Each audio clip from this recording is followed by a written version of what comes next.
Hi friends, welcome to Yashmita vlogs. ಎಲ್ಲರೂ ಹೇಗಿದ್ದೀರಾ, ಚೆನ್ನಾಗಿದ್ದೀರಾ ಅಂತ ಅಂದ್ಕೊಂಡಿದ್ದೀನಿ. ವಿಡಿಯೋನ ಸ್ಕಿಪ್ ಮಾಡದೆ ಕೊನೆವರೆಗೂ ನೋಡಿ.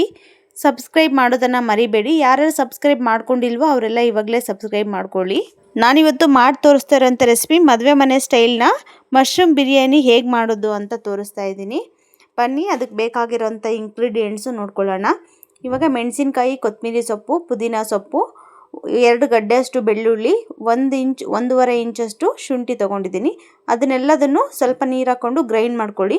ಇವಾಗ ನಾನಿಲ್ಲಿ ಮಶ್ರೂಮ್ನ ವಾಶ್ ಮಾಡಿ ಕಟ್ ಮಾಡ್ಕೊಂಡು ಇಟ್ಕೊಂಡಿದ್ದೀನಿ, ಸಿಪ್ಪೆಲ್ಲ ತೆಗೆದುಬಿಟ್ಟು. ಇದು ಒಗ್ಗರಣೆಗೆ ಬೇಕಾಗಿರೋ ಅಂಥದ್ದು: ಎಣ್ಣೆ, ಸಾಸಿವೆ, ಜೀರಿಗೆ, ಈರುಳ್ಳಿ, ಕರಿಬೇವಿನ ಸೊಪ್ಪು, ಹಾಗೆ 2 ಟೊಮೊಟೊ ತೊಗೊಂಡಿದ್ದೀನಿ. ಇವಾಗ ನಾನಿಲ್ಲಿ ಮಶ್ರೂಮ್ ಬಿರಿಯಾನಿ ಪೌಡ್ರ್ ತೊಗೊಂಡಿದ್ದೀನಿ. ಹಾಗೆ ಅರಿಶಿನ, ಓಂಕಾಳು, ಚಕ್ಕೆ, ಚಕ್ರ ಮಗ್ಗು, ಲವಂಗ, ಆಮೇಲೆ ಏಲಕ್ಕಿ ತೊಗೊಂಡಿದ್ದೀನಿ. ಮತ್ತು ಕಸ್ತೂರಿ ಮೆಂತ್ಯ, ಪಲಾವ್ ಎಲೆ ತೊಗೊಂಡಿದ್ದೀನಿ. ಇಲ್ಲಿ ಗ್ರೈಂಡ್ ಮಾಡ್ಕೊಂಡಿರೋ ಪೇಸ್ಟು. ಹಾಗೆ ನಾನಿಲ್ಲಿ ಒಂದು 4 ಸ್ಮಾಲ್ ಸೈಜ್ 4 ಈರುಳ್ಳಿನ ಗ್ರೈಂಡ್ ಮಾಡಿ ಪೇಸ್ಟ್ ಮಾಡಿ ಇಟ್ಕೊಂಡಿದ್ದೀನಿ. ಹಾಗೆ 4 ಸ್ಮಾಲ್ ಸೈಜ್ ಟೊಮೊಟೊ ಕೂಡ ಗ್ರೈಂಡ್ ಮಾಡ್ಕೊಂಡು ಇಟ್ಕೊಂಡಿದ್ದೀನಿ. ಬನ್ನಿ ಇವಾಗ ಹೇಗೆ ಮಾಡೋದು ಅಂತ ನೋಡೋಣ. ನಾನಿಲ್ಲಿ ಕುಕ್ಕರು ಕಾದ ನಂತರ ಆಯಿಲ್ ಹಾಕ್ಕೊಂಡಿದ್ದೀನಿ. ಆಯಿಲ್ ಹಾಕೊಂಡ ನಂತರ ಸಾಸಿವೆ, ಜೀರಿಗೆ ಹಾಕ್ಕೊಂಡಿದ್ದೀನಿ. ಆಮೇಲೆ ಚಕ್ಕೆ, ಚಕ್ರ ಮಗ್ಗು, ಏಲಕ್ಕಿ, ಲವಂಗ ಎಲ್ಲದನ್ನು ಹಾಕ್ಕೊಂಡು ಗ್ರೈಂಡ್ ಮಾಡ್ಕೊಳ್ತಿದ್ದೀನಿ. ನಾನಿಲ್ಲಿ ಆವಾಗಲೇ ನಿಮಗೆ ಗೋಡಂಬಿ ತೋರಿಸಿಲ್ಲ. ನಾನಿಲ್ಲಿ ಗೋಡಂಬಿನ ಹಾಕ್ಕೊಂಡಿದ್ದೀನಿ, ಒಂದು 10ರಿಂದ 15. ನೀವು ಬೇಕಾದರೆ ಹಾಕ್ಕೊಬೋದು, ಬೇಡ ಅಂದರೆ ಸ್ಕಿಪ್ ಮಾಡ್ಬೋದು.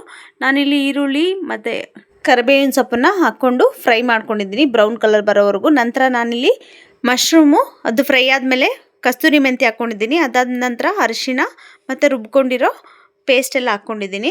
ಅದನ್ನು ಚೆನ್ನಾಗಿ ಹಸಿ ವಾಸನೆ ಹೋಗೋವರೆಗೂ ಫ್ರೈ ಮಾಡ್ಕೊಳ್ಳಿ. ಅದಾದ ನಂತರ ಈರುಳ್ಳಿನ ಗ್ರೈಂಡ್ ಮಾಡ್ಕೊಂಡಿದ್ನಲ್ವ ಪೇಸ್ಟು, ಅದನ್ನು ಹಾಕ್ಕೊಳ್ಳಿ. ಆಮೇಲೆ ಟೊಮೊಟೊನ ಗ್ರೈಂಡ್ ಮಾಡಿಟ್ಕೊಂಡಿದ್ನಲ್ವ ಅದನ್ನು ಹಾಕ್ಕೊಂಡು ಚೆನ್ನಾಗಿ ಮಿಕ್ಸ್ ಮಾಡ್ಕೊಳ್ಳಿ.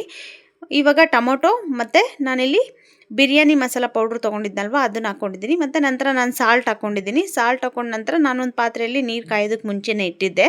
ಅದು ಕಾದ ನಂತರ ಇವಾಗ ನೀರು ಹಾಕ್ಕೊಂಡ್ಮೇಲೆ ಅದು ಕುದಿಯೋದಕ್ಕೆ ಬಿಡಿ. ಕುದ್ದ ನಂತರ ನಾನಿಲ್ಲಿ ನೆನೆಸ್ಕೊಂಡಿರೋ ಅಕ್ಕಿನ ಹಾಕಿದ್ದೀನಿ. ಹಾಕ್ಕೊಂಡು ಚೆನ್ನಾಗಿ ಮಿಕ್ಸ್ ಮಾಡ್ಕೊಳ್ಳಿ. ನೀರು ಸ್ವಲ್ಪ ಕಡಿಮೆ ಆಗೋವರೆಗೂ ಕ್ಯಾಪ್ ಹಾಕಿ ಕ್ಲೋಸ್ ಮಾಡೋಕ್ಕೆ ಹೋಗ್ಬಿಡಿ. ಸ್ವಲ್ಪ ನೀರು ಕಡಿಮೆ ಆದಮೇಲೆ ಕ್ಯಾಪ್ ಹಾಕಿ ಕ್ಲೋಸ್ ಮಾಡಿ. ಇವಾಗ ನಾನಿಲ್ಲಿ ವಿಸಿಲ್ ಬಂದಾಗಿದೆ, 1 ವಿಸಿಲ್ ಬಂದರೆ ಸಾಕು. ಇವಾಗ ವಿಸಿಲ್ ತೆಗೆದಾದ್ಮೇಲೆ ನೋಡಿ ಈ ಥರ ಮಿಕ್ಸ್ ಮಾಡ್ಕೊಳ್ತಾ ಇದ್ದೀನಿ. ನೀವು ಕೂಡ ಒಂದ್ಸರಿ ಟ್ರೈ ಮಾಡಿ, ನಿಮಗೂ ಖಂಡಿತವಾಗಿ ಇಷ್ಟ ಆಗುತ್ತೆ. ನಮ್ಮನೇಲಿ ಎಲ್ರಿಗೂ ಇಷ್ಟ ಆಯಿತು.